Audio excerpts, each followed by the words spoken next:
I moved out here to the edge of the Bitterroot Valley for one reason and one reason only. I wanted to be a ghost to a world that had spent 20 years trying to bury me under a mountain of property disputes and legal red tape.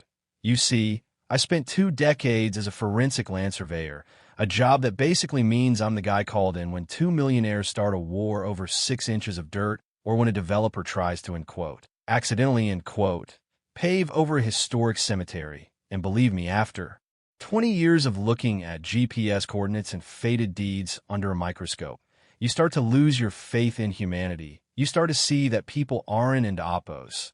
Looking for borders, they're looking for battlegrounds. So I cashed out, sold my firm, and bought 160 acres of what most people called, scrubland, just outside of a high-end, manicured development called Silver Oaks Ridge. It was perfect, a raw piece of Montana earth where the only neighbors I had to worry about were the elk and the occasional curious coyote. But then a $7,000 HOA fine showed up taped to my cattle gate, and by the time the sun went down that same night, I realized someone had digitally edited my property line in the county records at 2 in the morning, and that was the moment I realized that while I might have retired from the war wasn't into oppos. Quite done with me. It started on a Tuesday, one of those mornings where the air is so crisp it feels like it might snap if you breathe too hard. I was out there on my porch, just nursing a cup of black coffee and watching the mist roll off the Clark Fork River, thinking I'd finally found it, the quiet, until this pristine white Mercedes SUV comes crawling up my gravel drive like it's lost its way to a country club, and out steps a woman who looked like she'd been vacuum sealed into a designer hiking outfit that had never seen a speck of real dust in its life. She didn't into oppos. Walked toward me. She marched, clutching an iPad like it was a holy relic, and before I could even say good morning, she introduced herself as Evelyn Vance, the president of the Silver Oaks Ridge Homeowners Association, and she told me with this terrifyingly polite smile that mine, unauthorized structures, were in direct violation of the community's aesthetic covenants. I just blinked at her, still tasting the coffee, and I told her mind oppos. With all due respect, I don an oppos. Belong to your community. My land is an independent parcel. I'm the buffer zone between you and the wilderness, But she didn't in oppos. Even flinch. She just tapped her screen and showed me a map where a bright red line, the HOA boundary, now neatly encompassed my entire northern pasture and the old timber frame barn I'd been restoring. She said, the records were updated to reflect the master plan, Mr. Sterling, you're part of. The family now, and family pays their dues, And as she drove away, leaving a cloud of expensive perfume and gravel dust, I felt that old familiar itch behind my eyes, the one that tells me I'm looking at a crime scene. Most people would have called a lawyer right then, but 20 years in forensics teaches you that lawyers are for the end of the fight, not the beginning. So I went inside, fired up my old workstation, and logged into the county's GIS, Geographic Information System. And what I saw made my blood run cold. It wasn't an oppos. Just a mistake. It was a heist. Someone had accessed the server at 2:14 a.m. on a Sunday and used a manual override to drag my parcel's coordinates 300 feet to the south. It was a sloppy job, the kind of digital smudge you only make when you're in a hurry or you think nobody is smart enough to check the audit logs. But they didn't end oppos. No, they were dealing with a man who had testified in over 100 land fraud cases, a man who knew the digital thumbprints of every clerk in that county building. I sat there for hours, tracing the user ID. It was a temporary login belonging to a junior clerk named Marcus Thorne, a kid who, according to his social media, had recently started posting pictures of a brand new truck he definitely couldn't and oppos. Afford on a county salary, and it didn't in oppos. Take a genius to figure out who was signing his checks, but the HOA wasn't in oppos. Waiting for me to catch up because 2 days later, I woke up to the sound of heavy machinery.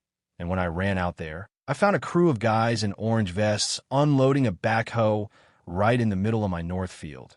They told me they were clearing a path for the community's new fiber optic expansion, And when I showed them my deed, the foreman just shrugged and pointed to a permit signed by Evelyn Vance herself, claiming the land was, contested HOA common ground, And that's when the first $7,000 fine hit my gate, Non-compliance and obstruction, Fee. It was a shakedown, plain and simple. I could have lost my temper, I could have gone down there with a shotgun and made a scene, but I knew that's exactly what Evelyn wanted. She wanted me to be the, in quote, crazy mountain man, in quote, so she could get a restraining order and have a sheriff move me off the land while the courts sorted it out over the next 5 years. So I played a different game. I went out there with my survey-grade GNSS rover, the kind of equipment that talks to 30 different satellites at once and measures down to the width of a blade of grass. And I started marking the truth. I spent all day out there, not arguing with the crew, but just quietly planting steel pins and marking them with bright blue surveyor's tape. I was setting the stage for something they wooed in oppos, TC coming, and I made sure to stop by a very specific spot on the edge of the contested zone. An old, rusted pipe sticking out of the ground that most people would think was just junk, but I knew exactly what it was. It was a decommissioned EPA groundwater monitoring well from an old mining survey back in the 70s, and in the state of Montana, interfering with a designated environmental monitoring site, ISN and oppos. T just a civil fine. It's a felony that brings down the kind of federal heat that no HOA president, no matter how many connections she has, can ever survive.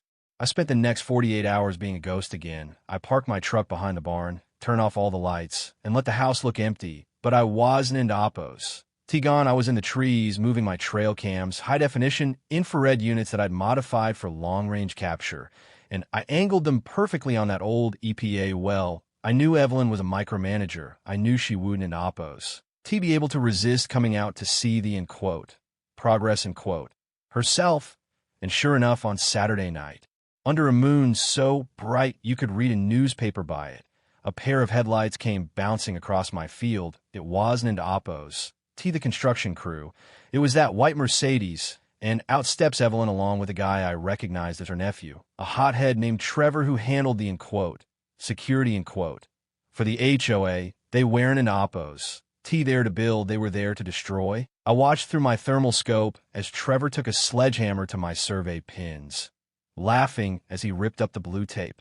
But then Evelyn pointed at the EPA well. She told him it was an, in quote, eyesore, in quote, and that it would ruin the sight line for the new clubhouse they planned to build on my land. She told him to, in quote, bury it, in quote. And I sat there in the shadows, my heart thumping against my ribs like a trapped bird, as that backhoe roared to life and they began to dig. They didn't into oppos.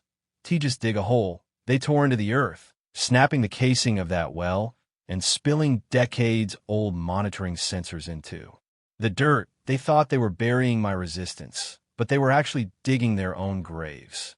Monday morning was a beautiful day for a reckoning. I didn't in oppos. T go to the HOA office. I went to the district attorney's office with a silver briefcase containing a 20-page forensic report, the digital audit logs from the county GIS, the high-res footage of the midnight sabotage, and a very interesting conversation I'd had with Marcus Thorne, the county clerk, who had folded like a lawn chair the moment I mentioned the word, in quote, conspiracy, in quote. It turns out Evelyn had promised him a kickback from the developer who was secretly funding the HOA's expansion, a developer who needed my 160 acres to make a luxury golf course viable. It was a $500,000 payday for Evelyn, and she'd been siphoning off HOA dues for months to pay for the, in quote, legal fees, in quote, and, in quote, consultants, in quote, required to steal my land. But by noon, the DA had seen enough, and by 2 in oppos clock, a convoy of state police and EPA investigators was rolling towards Silver Oaks Ridge. And I made sure I was there to see it. I stood on the public road as they pulled Evelyn out of a board meeting in handcuffs, her face going from a pale ivory to a bright, panic crimson as she saw the EPA agents in their windbreakers stepping over a manicured lawn. She tried to scream about her, in quote, rights, in quote, and her, in quote, position, in quote, but the lead agent just held up a baggie containing a piece of the broken EPA well casing and said, in quote, mind oppos, you just authorized the destruction of federal monitoring equipment on a protected site. You're not going to a board meeting. You're going to a processing center, end quote. The fallout was spectacular. Like watching a house of cards get hit by a hurricane, the Silver Oaks Ridge HOA was placed into immediate receivership. And once the forensic accountant got into the books, They found that Evelyn had stolen nearly $300,000 from the residents. Money they thought was going toward pool maintenance and landscaping, but was actually going into her personal offshore accounts and bribe envelopes for people like Marcus Thorne, the end quote, family end quote. She talked about so much was actually just a herd of sheep she'd been shearing for years. And when the news broke, the community turned on her with a ferocity that was almost scary to watch. As for me, the county GIS was corrected within 24 hours. My property lines were restored to their rightful coordinates, and the end quote, contested end quote, land was officially declared a permanent environmental buffer zone, meaning nobody can ever build a golf course, a clubhouse, or even a birdhouse on. If for the next 99 years I didn't oppose, to just protect my land, I locked it away in a vault where the greedy hands of people like Evelyn Vance can never touch it again. 6 months later, things have settled back into that deep, Montana quiet I've always craved. Evelyn is currently serving a 4-year sentence for fraud and environmental crimes, and her nephew Trevor is doing 500 hours of community service picking up trash along the same highway he used to drive his fancy truck on. The junior clerk Marcus Thorne lost his job and his, end quote, new, end quote, truck, and he's currently working at a car wash 2 towns over. I sometimes see the residents of Silver Oaks Ridge out on their walks, and they don and oppose. They look at me with suspicion anymore. They look at me with a kind of quiet awe, like I'm a ghost that decided to stick around and make sure the world stays honest. I spent $27,000 of my own money on legal fees and survey equipment to win that fight, but the court awarded me triple damages for the emotional distress and property damage. And I used every cent of that money to finish the restoration of my barn and install a solar array that makes me completely independent from the grid. I don and oppose. T need their power, I don and oppose. T need their water, and I damn sure don and oppose. T need their permission to exist. I'm sitting on my porch now, the same spot I was that first Tuesday, and the air still feels like it might snap. But today I know that if it does, it'll be because the truth finally has enough weight to hold its own. It's funny, you spend your whole life thinking that a deed is just a piece of paper and a border is just a line, but when someone tries to take it from you, you realize that land is the only thing we ever really own. It's the only thing that remembers who we are after we're gone. And that's why I fought. Not because I hated Evelyn Vance, although I certainly didn't oppose to like her, but because the dirt under my nails is honest, and the people who try to rewrite that honesty from a computer screen at 2 in the morning need to learn that some of us are still watching the audit logs, some of us still know how to read the markers, and some of us aren't oppose, afraid to dig a hole of our own. Legally speaking, of course. So, here's the thing I want to leave you with, because I know a lot of you out there are dealing with your own versions of Evelyn Vance, whether it's a boss, a neighbor, or a system that thinks it can just, end quote, edit, end quote, you out of the picture. Do you think I was right to go to such extremes? Or do you think I should have just taken the HOA to civil court like a, end quote, normal, end quote, person? Was it fair to set a trap using an old environmental well? Or did I cross a line into being just as manipulative as they were? I see a lot of people talking about, end quote, community standards, end quote, and, end quote, the greater good, end quote. But at what point does a community become a cult of greed? And at what point does a man's right to be left alone outweigh a neighbor and oppose? S right to a perfect view? I want to hear your stories. Have you ever caught someone in a lie that was so big it felt like the whole world was gaslighting you? And how did you find your way back to the truth? Drop a comment below, and let's talk about it, because in a world that's constantly trying to move the lines on us, the only way we stay grounded is by talking to each other, and maybe keeping a very close eye on the county records.